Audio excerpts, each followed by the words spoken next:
Yigitlarni Ukrainadagi urushga yollagan sobiq prezidentning qizi iste'foga chiqdi.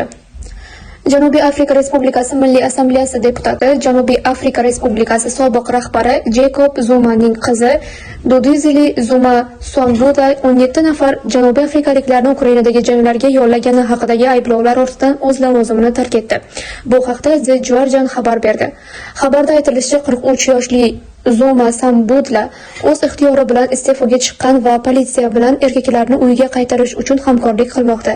Noyabr oyining boshida Janubiy Afrikaning sobiq prezidentining yana bir qizi Nkosazana Zuma singlisi Duduzile ustidan politsiyaga ariza berib, uni janubiy afrikalarni yollashga ayblagan edi. Uning so'zlariga ko'ra, uning singlisi va yana 2 nafari 17 kishini aldab, rus armiyasiga olib ketgan.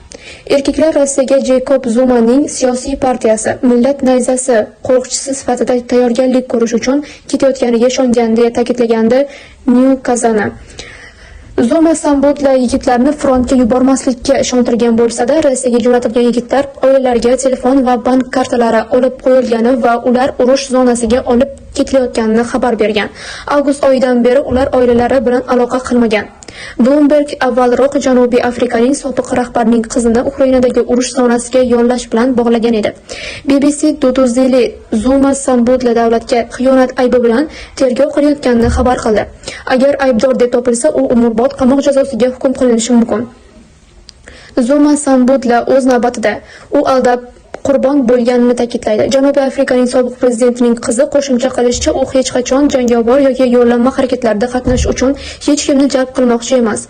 Duduzile Zuma Sambudla a'zo bo'lgan Janubiy Afrikaning sobiq prezidenti Jacob Zumaning Millat nayzasi partiyasi iste'foga chiqish aybini tan olishni anglamasligini ta'kidlamoqda.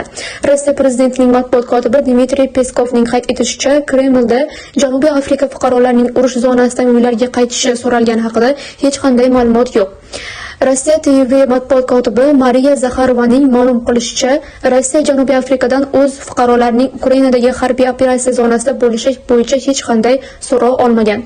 Jacob Zuma Janubiy Afrikaning 4-prezidenti bo'lib, 2009-yildan 2018-yilgacha ushbu lavozimda bo'lgan. Uning qizi hozirda Janubiy Afrika Milliy Assambleyasi a'zosi. Ikkalasi ham Afrika Milliy Kongressi partiyasining sobiq vakillaridan edi, ammo uni tark etib, Millat nayzasi partiyasiga qo'shildi.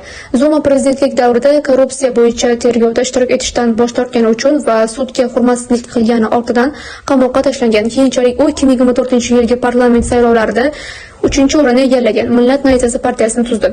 Zuma 6 marta rasman turmush qurgan. The South African nashrining yozishicha, uning 20 ga yaqin farzandi bor. Eslatib o'tamiz, avvalroq Qirg'izistonda Jogorko Kenesh deputatligiga nomzodning qizi va jiyani ovozlarni sotib olishda gumon qilinib, ularga qidiruv e'lon qilingandi.